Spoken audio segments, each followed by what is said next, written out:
안녕하십니까. 네, 저는 김희태입니다. 2부의 종합토론으로 되어 있는데 사회를 맡게 되었습니다. 제가 앞에 표시에 전라도 천년사 편찬위원회에 적혀놨는데 지금 추진하고 있는 것이고요. 저는 주최하는 향토문화개발협의회의 전문위원으로 일하고 관계와 전남 문화재관계 좀 보고 있습니다. 그래서 원래 토론 시간이 4시 50분부터 시작이 되게 돼 있어서 보통 학술대가 이렇게 발표가 늦춰지는데 지금 딱 4시 50분이 돼서 정확히 토론 시간은 맞춰서 시작은 하게 돼 있습니다. 그런데 전체적으로 지금 시간이 늦춰져서 가능한 토론 시간을 줄여서 한번 맞춰보겠습니다. 그래서 발표자나 토론자께서도 협조를 해주시고 토론 진행은 처음에 이제 발표하신 내용에 대해서 토론자가 우리 교재에 나와 있습니다만 이렇게 토론 말씀을 하면 답변을 하고 발표 토론자 간의 상호 토론, 그 다음에 청중석 이렇게 진행을 할 예정이었는데 조금 순서를 바꿔서 여기 이제 발표하신 분들이 3분 발표를 하시고 기조강연까지 이렇게 하셨는데 오늘 여기 나오신 앉아 계신 어르신들이 너무 또 오랫동안 앉아 계셨기 때문에 혹시 청중석에서 어르신들 하고 싶은 말씀 있으면 한 2분 정도 먼저 얘기를 듣고 저희들 얘기를 하는 걸로 이렇게 좀 순서를 바꿔서 진행하겠습니다. 그래서 궁금하신 거나 말씀하실 분 있으면 먼저 말씀을 좀 누가 해 주십시오. 내가 한마디 하지. 예. 저는 장성의 박래호입니다. 딱 2분으로 제한을 하기 때문에 내가 그냥 빨리 한번 소리를 쳐봤습니다. 우선 제가 본론을 말씀드리기 전에 이 회재 선생님 문집을 제가 번역한 장 본인입니다. 그래서 이 번역을 할 때는 물론 모든 고민이 좀 많이 있었습니다만은 그것이 바탕이 되어가지고 오늘 이렇게 훌륭한 자리가 만들어졌다고 하는 것을 지켜볼 때에 저도 어쩐가 기분이 좋다는 말씀을 먼저 드립니다. 그리고 제가 드리고 싶은 이야기는 뭐냐 하면은 아까 김만호 선생님께서 발표를 하실 때 회계 선생이 묘관명에 뭐라고 나왔다고 그랬죠? 뭐라고 나왔죠? 맹주로 나왔죠. 그런데 그 부분에 있어서 다른 부분은 다른 데서는 발견을 못했고 거기에서만 봤다고 말씀을 하시면서 앞으로 좀 더 다른 문헌을 참고해 봐야 되겠다 이렇게 말씀을 하셨습니다. 그것은 약간 믿음을 주지 않고 의심을 좀 주는 쪽이 아니냐 싶어서 묘관명이라고 하는 것은 금석지문입니다. 금석지문이기 때문에 그거에 한번 들어가면은 확실성을 가져주셔야 된다. 그 말씀을 마지막으로 드립니다. 이상입니다. 저쪽에 한번더 김장수입니다. 조금 호남 유학 입장에서 좀 시야를 넓혀서 본다 하면 회재 선생이 아까 10살 때 남원 출신 정황 선생한테 들었다고 박명희 교수님 말씀을 해서 아주 새로운 것을 하나의 정보를 얻었다. 그런데 도대체 그러면은 그분 후손들이 동북에 사시고 그러시니까 그때부터 그분이 정황 선생님께 주는 장원정 씨니까 동북에 왔을 때 배운 것인가 아니면 남원으로 가셔서 배운 것인가 하는 의문이 하나 있고 이제 또 하나는 이건 이제 박 교수님하고 상관이 없고 우리 김만호 교수가 좀 더 연구를 해봐야 할 문제가 보이는데 비교적 해외 박강옥 선생님 바로 이 공적을 적어놓은 비석이 바로 한자 앞에라고 첫 번째 음기회가 있거든요. 그래서 저도 그 편수에 관심을 갖고 이분이 그 향도 교육진을 위해서 얼마나 애를 쓰는가 하는 이 대목에 대해서 항상 뜻깊게 보고 있는데 그 많은 업적에 불구하고 겨우 도승지 정직밖에 없다는 말이에요. 수호도 내리난도 하고 또 뭐 더 경대부에 준하는 정직도 있을 법한데 그래서 단도직입적으로 말해서 미수허목 선생이 쓸 비를 주문을 찬할 때 당시에 음성박 씨의 유사분들이 누구였는가 이게 제가 알고 싶은 쟁점입니다. 그 당시 이 숙종연대 이때의 상황으로 봤을 때 또 남인과 노론을 극심한 대립 분열이 있을 때 신도비를 나주에 가까운 미수 선생 그렇게 백호 임재의 손자죠. 그분이 지었다는 것에 대해서 다른 정적들로부터 시비거리 혹시 이런 것도 있을 수가 있고 그래서 이걸 좀 더 알면은 상당히 혜재 선생을 이해하는 데 깊이 도움이 될 것 같아서 이 말씀을 드립니다. 이상입니다. 예, 감사합니다. 두 분 어르신들이 이제 좋은 지적을 해주셨습니다. 노광 선생님은 직접 구경을 하셨고 묘갈명에 나온 금속지문 기록은 신뢰를 전제로 해서 역사 해석을 해야 된다 이런 말씀이시고 우리 김장수 선생님께서는 혜재 선생이 처음 배운 그 정황 선생의 연고가 어떻게 된가 그 다음에 묘갈명을 지은 미수 선생과 그 당대의 그 인적 어떤 연계망에 대해서 더 확인이 필요하다 이렇게 말씀을 해주셨습니다. 좋은 내용으로 하고 우선 토론을 진행을 하고 이 관계는 이제 앞으로 이렇게 연구라든지 이런 것들을 계속 해 나가야 되기 때문에 저희 이제 후학들이 숙제로 알고 또 숙지하겠습니다.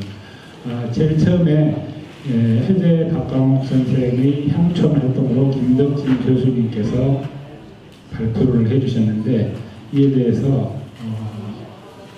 그 조미연 연구위원님께서 한국학 호남진흥원 연구원이었습니다. 토론 말씀해 주시겠습니다. 예, 초대받은 한국학 호남진흥원에 근무하고 있는 조미은이라고 합니다. 준비해온 토론문을 읽는 것으로 토론을 대신하겠습니다. 김덕진 선생님께서 발표해 주신 내용은 16세기 호남 살인 혜재 박광옥의 향초 활동에 관한 연구로 향약의 창시, 후황 양성, 교류 인물, 재력 기반 등 혜재 선생의 학문적 위상과 실천을 잘 보여주고 있습니다. 그동안 혜재 선생에 관한 연구가 제대로 이루어지지 않았기에 이번 연구가 더욱 의미가 있다고 생각이 듭니다. 사실 저는 해당 분야에 대한 지식이 얕기 때문에 발표 내용에 대한 특별한 이견은 없습니다.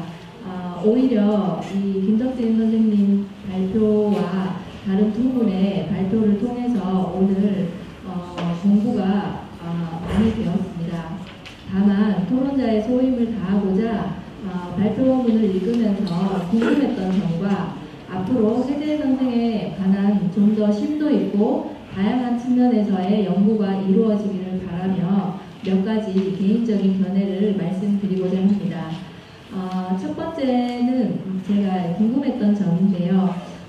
선생님께서 발표하실 때 언급을 하셨는데 사실 저는 이 박광옥 선생님께서 그 창시하신 향약의 내용이 궁금했어요. 실제 그 그 향약의 그 내용들이 궁금했는데 아까 발표 중에 그 서문만 남아있고 규약에 대한 내용이 남아있지 않아서 구체적으로 살펴볼 수 없다고 하셨는데 그럼에도 불구하고 혹시나 그 이전에 그리고 또는 이후에 만들어진 다른 그 향약과 있어서 회대 선생님께서 창시하신 이 향약이 좀 특별한 그런 내용이 있는지 궁금했고요.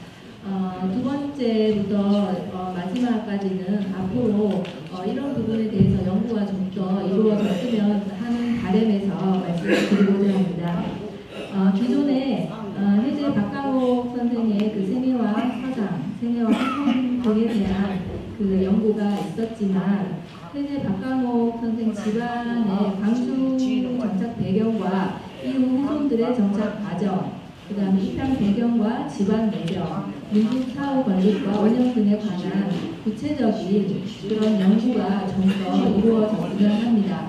이를 통해서 토론이나 학맥 등 사회적 교류망을 함께 검토해 본다면 지역 사회에서의 위상과 영향력을 가늠해 볼 수 있지 않을까 합니다. 다음으로 현재 해제 선생 유집은 1799년 8세손 박성일이 편집한 그 문집이 처음으로 간행이 되었고 이후에 1847년 7세손 박순원 분이 편집해서 간행이 되었는데요. 그리고 이와 함께 당시 판각한 목판이 현재 남아있고 문화재로 지정이 된 것으로 알고 있습니다. 따라서 해제 박강호 선생 문집 편찬과 간행에 관해서 이 전반적으로 당시 어떠한 배경하에 문집 편찬이 이루어졌고 이를 주도하고 조력한 주체들이 누구인지에 대해 살펴볼 필요가 있다고 생각이 듭니다. 끝으로 역사를 공부하고 연구하면서 당연한 이야기지만 후속 연구들이 꾸준히 지속되기 위해서는 무엇보다 해제 박강호 관련 그 기초 자료에 대한 조사와 정리가 좀 더 직접이 되어야 한다고 생각합니다. 따라서 그 다양한 자료들을 모아서 연구 자료로 적극 활용하고 그 자료 간의 교차 검토를 통해 역사적 사실을 보증하는 데 활용했으면 하는 바람입니다. 네, 이상으로 토론을 마치며 오늘 학술 대회를 계기로 해제 박강옥 선생에 관한 연구 진척과 활성화를 기대해 봅니다. 감사합니다. 네, 고맙습니다. 크게 네 가지를 말씀해 주셨는데 제가 첫 번째하고 네 번째 두 가지만 우선 좀 답변을 먼저 좀 해주셨으면 이렇게 부탁을 드리겠습니다. 향약은 아까도 말씀드렸듯이 그 조약이 남아있지 않기 때문에 그 실체를 얘기하기는 매우 어렵고요. 참고로 이제 이 당시까지만 해도 그 향약은 아주 선구적 단계에 불과합니다. 우리가 일반적으로 율곡의 해주 향약 때부터를 조선적 향약이다 그렇게 이제 얘기를 합니다. 그래서 아마 그 해제 선생님이 창안한 향약은 아주 선구적인 향약일 것 같고 이제 문제는 조문이 이제 안 남아 있고 그다음에 그 이후에 이제 이렇게 중수한 개정한 양과동 공약은 이제 중수한 것들이 남아 있기 때문에 거기에 참여하신 사람이나 변천 내역을 알 수가 있는데 이건 알 수가 없어서 참 아쉬울 따름입니다. 이 정도까지밖에는 말씀드릴 수밖에 없고요. 네 번째는 이제 자료 관련인데요. 아주 이제 좋은 지적이십니다.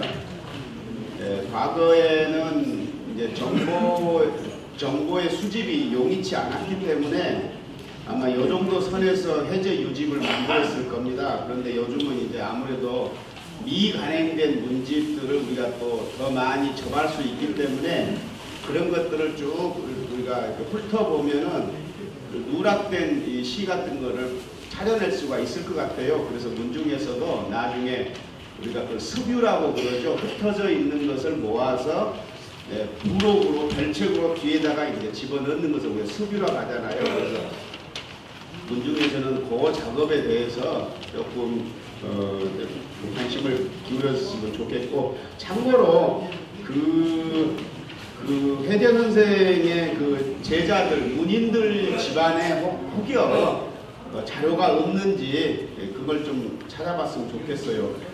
제가 그 전에 그 해제 선생의 첫 맞사위이자 이른바 수제자인 그 유사경, 이분이 뭐가 유당이죠? 육유당. 예? 육유당. 그러시죠? 예?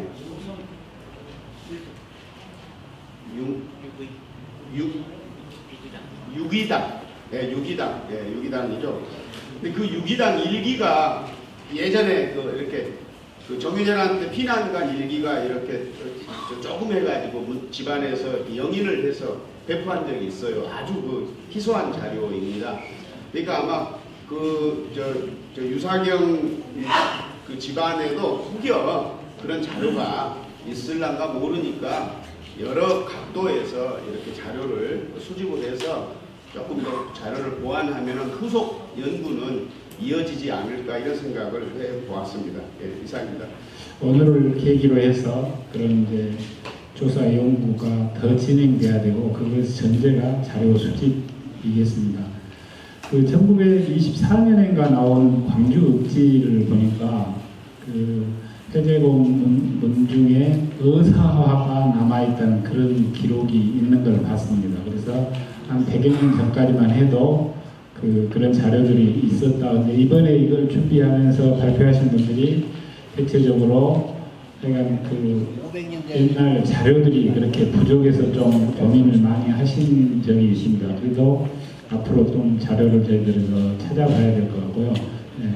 그 다음에 이제 두 번째로 김만호 연구위원님께서 해제 박강원 의병활동과 추승에 대해서 발표를 해주셨습니다. 여기에 대해서 전남대학교 문화유산연구소의 이수경 선생님 토론 말씀 듣겠습니다. 안녕하세요. 전남대학교에서 문화유산연구소에서 임진왜란 관련해서 연구하고 있는 이수경입니다. 많은 다방면에 임진왜란하고 관련된 활동에 많이 연구를 하고 있는 김만호 선생님의 토론자로 이 자리에 있게 되었고, 그다음에 음성박 씨 여러분 관계분 중에서 토론을 맡게 되어서 영광스럽습니다. 본 발표 토론에 앞서서 방금 그 김덕진 교수님께서 발표 자료를 보면은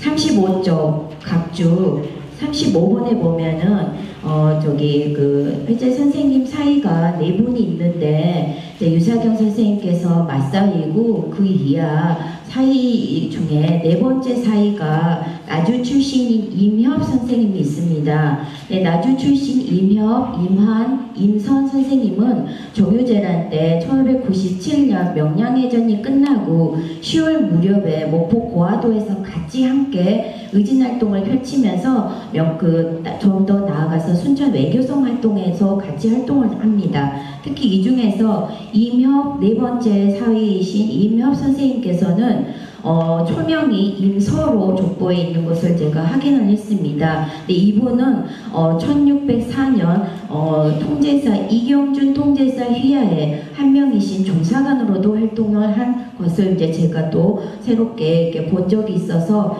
굉장히 35쪽 각주 35번이 저에게는 굉장히 의미가 있고, 이분하고 같이 연계해서 활동을 좀 더 발굴해 본다면 임진년 초기에 해제 선생님의 어떤 의병도청의 활동이 정유재란의 사이까지 나아가서 확산되지 않았나, 거기까지 한번 미루어 생각해 봅니다. 이제 본 발표자로서 김만호 선생님에 대한 글의 원고를 대신해서 105쪽 글을 읽겠습니다.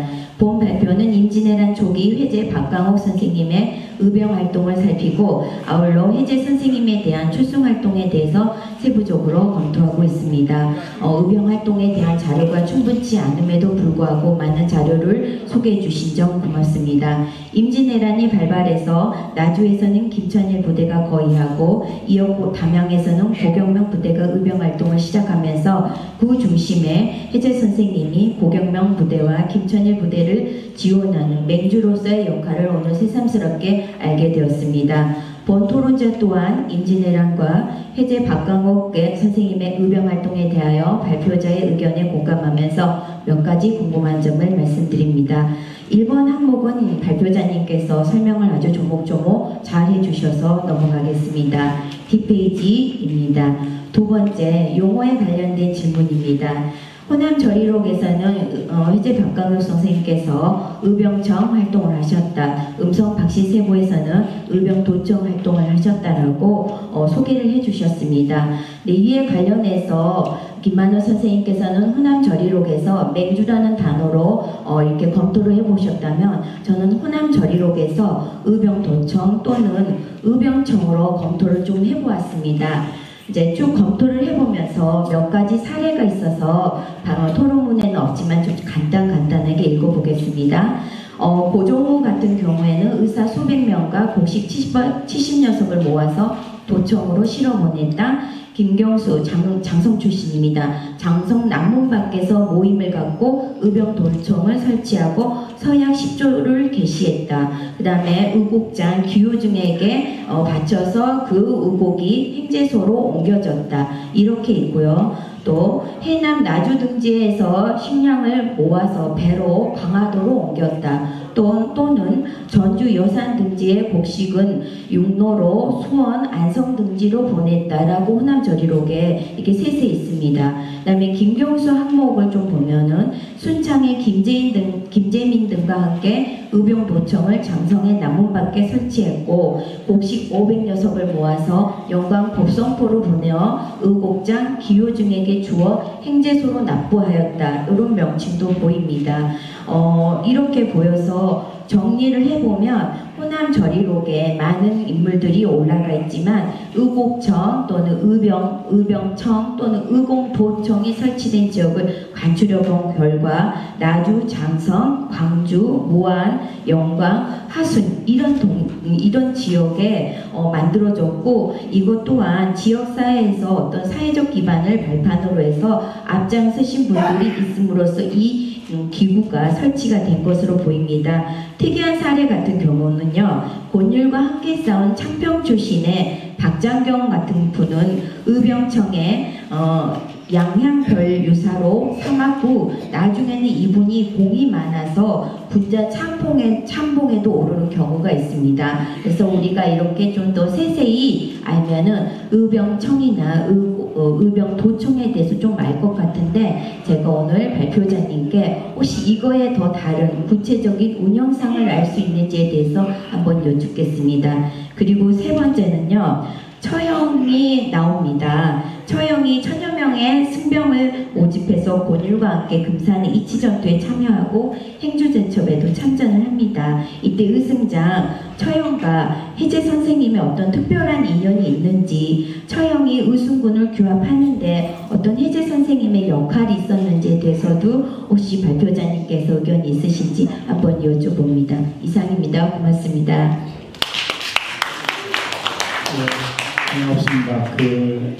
의병의 이 주도 인물과 어떤 이 핵심을 맹주 또는 의병청, 의병도청 이렇게 용어들이 나오는데 이에 대한 얘기를 또 따로 찾으셔서 해주셨습니다.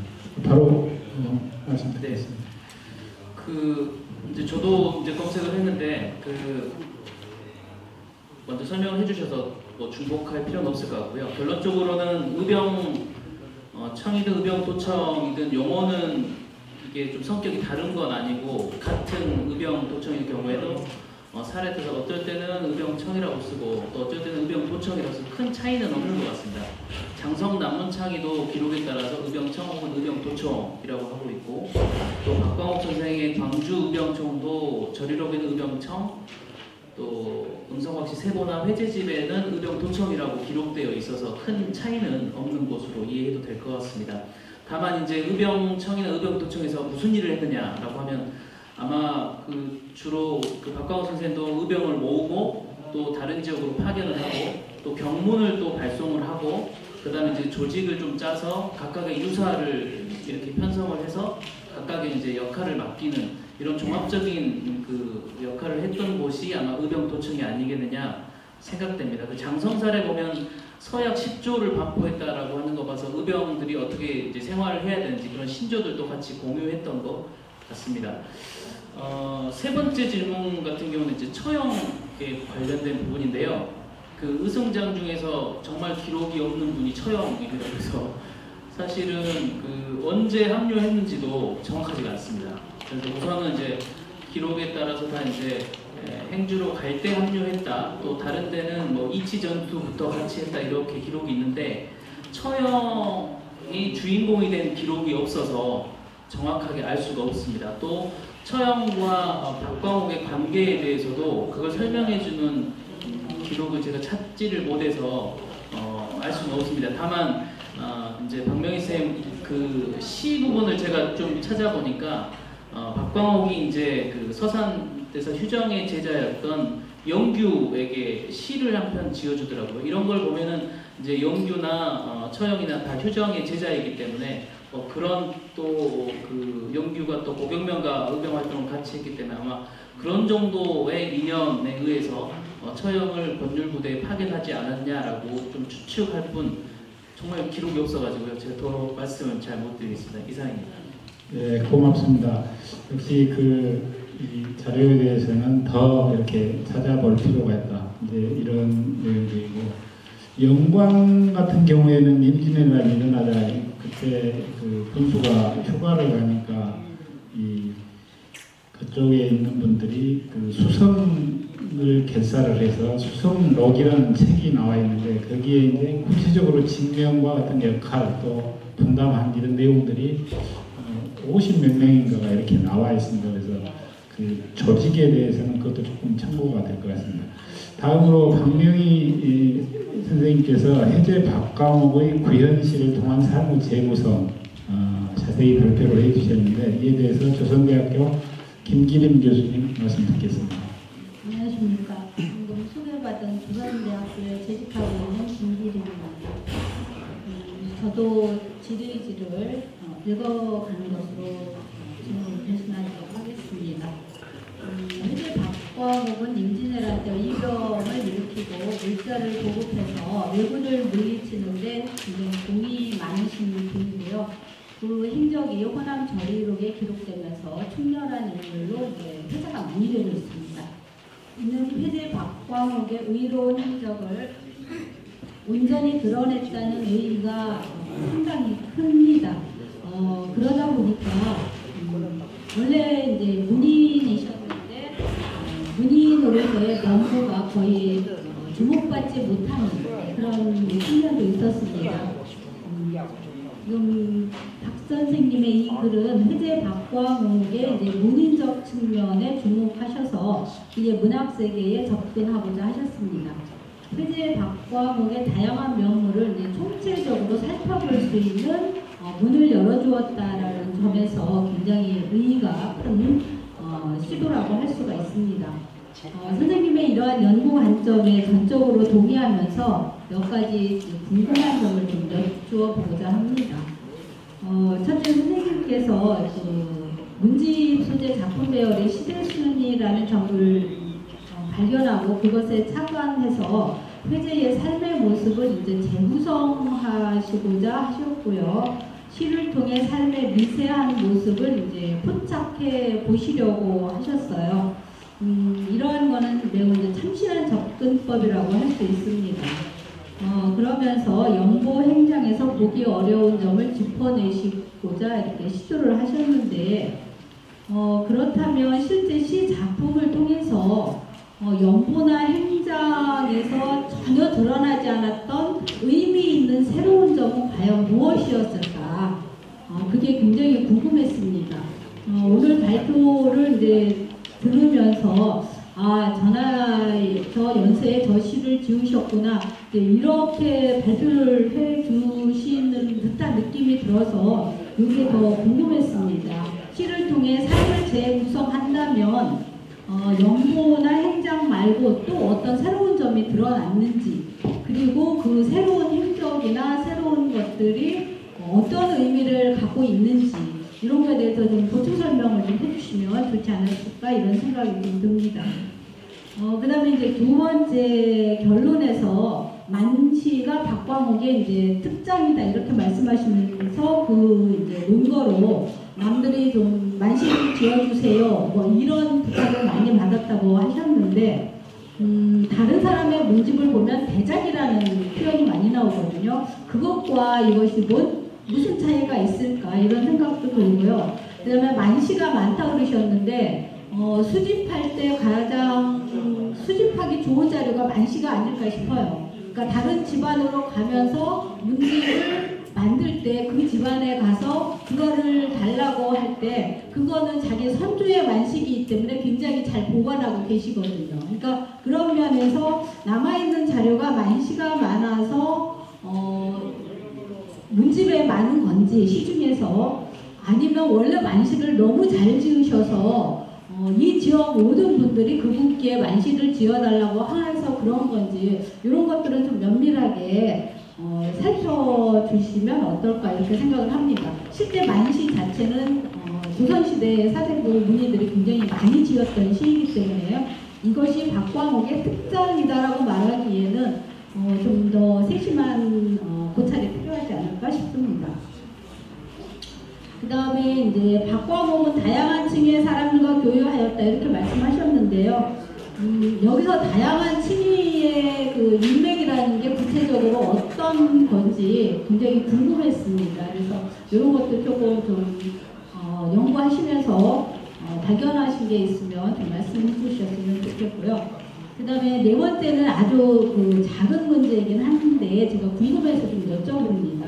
보통 그 제목을 보면 맨 마지막에 의작이라고 나오는데 대체적으로 의작은 이미 누군가 지은 다음에 그 형태나 상황을 본떠서 짓는 경우가 많아서 그때 그 장소에 있지 않은 상태에서 지을 때 보통 의작이라는 표현을 많이 쓰는 걸로 알고 있습니다. 그런데 이 시를 설명하시면서 자칫 자리에 참석했다 이렇게 말씀하셨는데 과연 그런지 이런 것들은 아주 미세한 거이긴 하지만 또 행적을 추적하는 하나의 조그만 단서도 될 수 있을 듯하여 선생님의 의견을 듣고 싶습니다. 혹시 선생님의 의도를 잘못 이해하거나 제가 왜곡한 점이 있으면 너그럽게 봐주시기 바랍니다. 질문 여기까지입니다. 네, 고맙습니다. 그 네 가지 질문을 하셨는데 뭐 준비를 많이 하셨겠습니다만은 1번하고 3번 두 가지만 먼저 답변을 좀 부탁드립니다. 2번은 왜 2번, 3번은 하면 안 됩니까? 시간을 좀 줄이려고. 네. 1번에 대해서 말씀드리겠습니다. 그 행장하고 지금 해재 선생님의 어떤 그런 삶의 모습을 이렇게 좀 간단하게 볼 수 있는 그런 부분이요. 연고, 그 다음에 행장 이런 어떤 부분입니다. 제가 이렇게 시를 보니까 연고에서 드러나지 않은 부분은 너무 많았습니다. 근데 그런 것들을 이제 구체적으로 예를 들어서 하나 말씀드리자면요. 아까 제가 이제 이 PT 자료에서 보여드렸던 그 44세 12월에 이렇게 벼슬을 청구 받아가지고 이렇게 한양으로 상경을 했습니다. 그래서 45세 1월 27일에 이제 도착을 했습니다.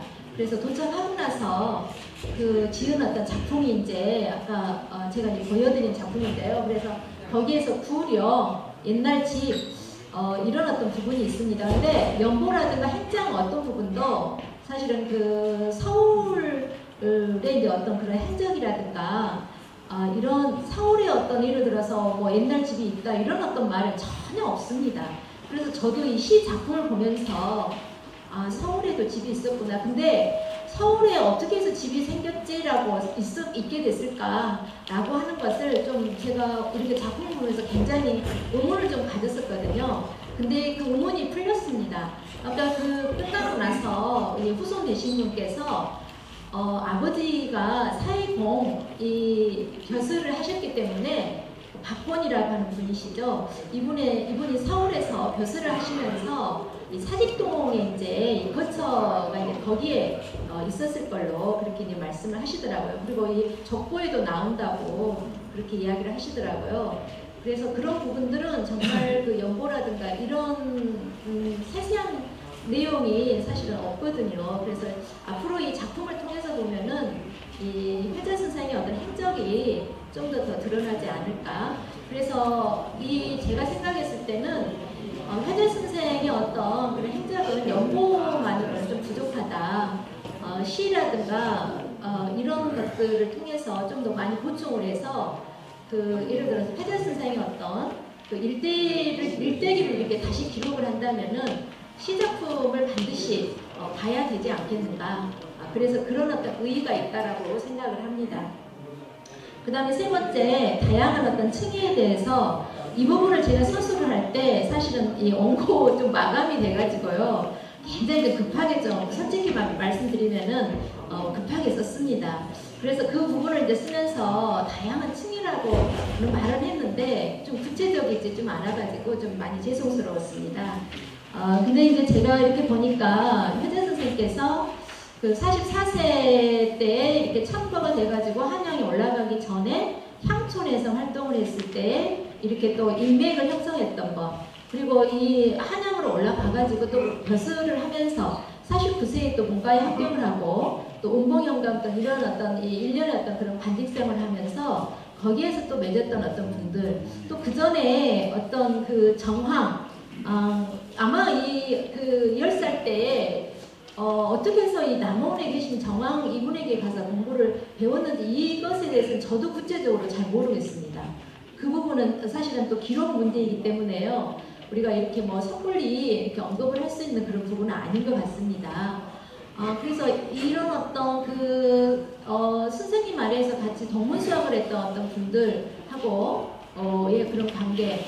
아까 그 첫 작품이 그 회재유지 첫 번째로 나온 작품이 조원백이라고 하는 분을 백운동에 찾아갔다라고 하는, 백운동에 있는 조원백을 찾아갔다라고 하는 그런 내용이 있습니다. 근데 이 조원백이라는 분도 같은 그 같은 어떤 동방이라고 그렇게 나오거든요.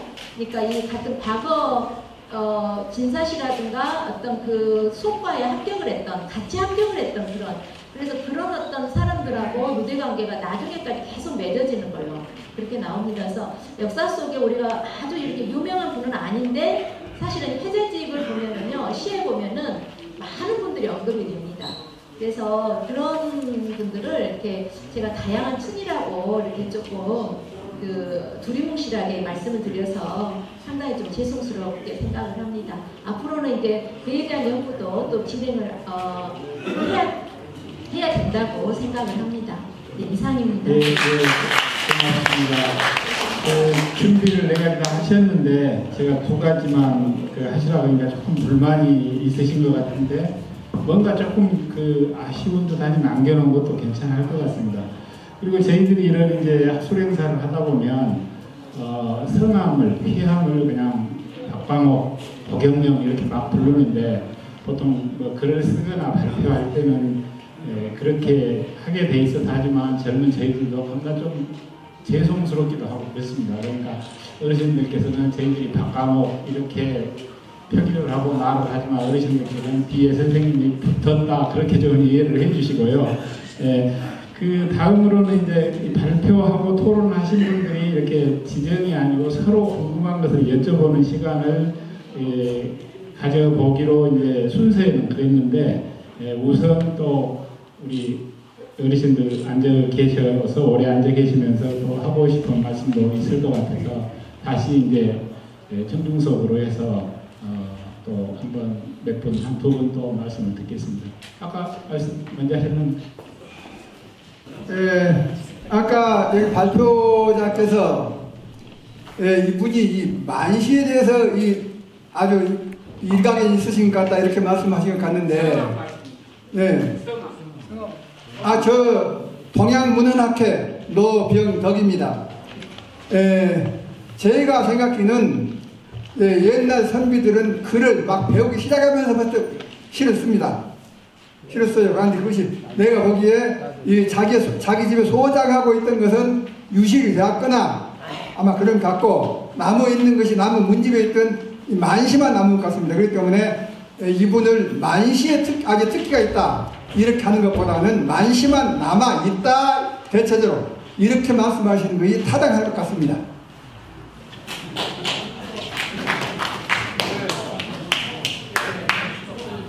저 임유강입니다. 나주님 갑니다. 그런데 우리 저 박강옥 그 수상께서는 저 예선입니다. 그래서 제가 말씀드리는데 사실은 우리 나주님과 문중 그 사위한테서 그 제사를 잡순다 해갖고 예선봉사를 해왔습니다. 예, 그래서 그 양반 내력이 사실은 없는데 없어져 버렸어요, 많이. 그래서 하순 향교에서 집히는 것을 제가 발견도 했고 사반에서 발견을 했어요. 또 장성 그 창입이 하는 내용도 제가 쭉 읽어봤는데 그런 유물이 안 나온 일이 많이 있습니다. 그래서 과거에 저도 도정 자문위원을 했지만은 공이 10,000원이면은 후손이 잘 되면 100,000원으로 가고 공이 100,000원인데 자손이 미약하면은 10,000원으로 간다 하는 것을 내가 도정 자문위원 때 들었어요. 예, 그래서 여러 선생님들이 좀 구체적으로 해서 알아주시기 바랍니다.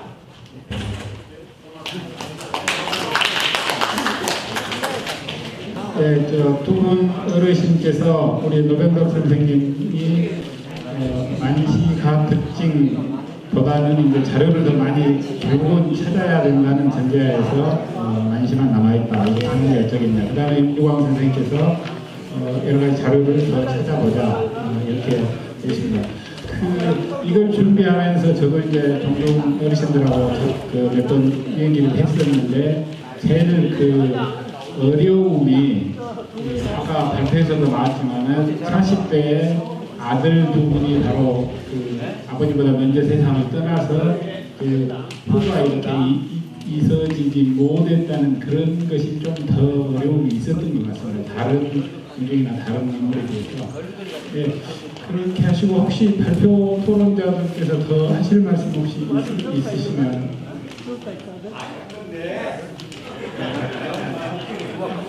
네, 그러면 이제 마무리로 해서 오늘 전체 이렇게 해주신 이제 두 분 어르신 얘기 간단하게 듣겠습니다. 박상배 음성과학시 종천회 회장님 혹시 한 말씀.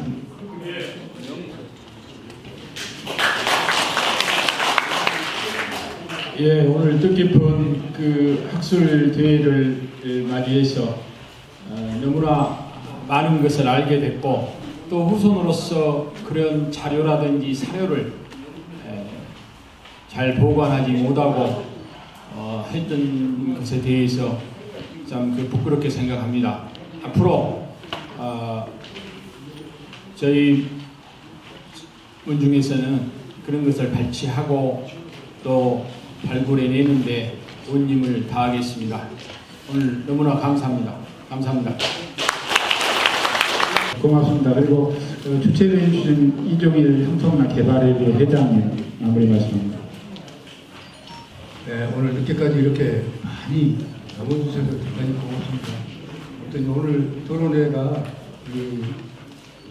아무튼 여러분들이 쭉 들어보셨지만은 아무튼 아마 그 결과가 상당히 옛날 우리가 알고 있는 것보다는 더 많은 것이 나왔지 않느냐 이렇게 생각이 됩니다. 네, 그래서 앞으로 이제 이 오늘 결과와 같이 현재 선생님의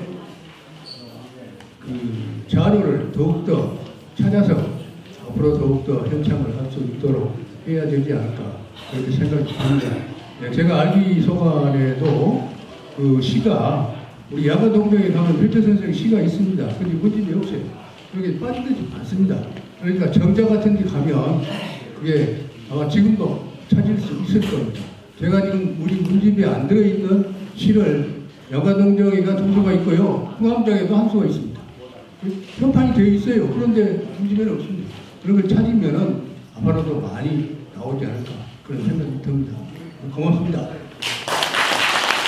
전체 내용은 뭐 따로 요약을 하지는 않겠습니다만 어쨌든 시작이다 보다는 저는 새로운 시작이다 이렇게 오늘 자리를 말씀드리고 싶고요. 저희들이 앞으로도 계속 조사 연구하는데 어르신들께서 많은 지혜를 또 모아주시기 바랍니다. 이번 행사를 준비하는데 우리 한평문화 개발회의 전승일 사무국장님 그리고 은성박씨 정승공차 정치내의 박이채 이사님, 박동춘 이사님 그리고 아까 앞에서 수고해 주신 박연석 선생님 등 5분들 그리고 우리 이우리 매간의 배명호 부장님 특히 수고 많이 해주셨습니다. 이상으로 일일애랑과 해제 박강호 학술대회를 종합토론을 마치고 전체적으로 스페인부에서 알리는 말씀을 전하는 시간을 갖겠습니다. 네, 고맙습니다.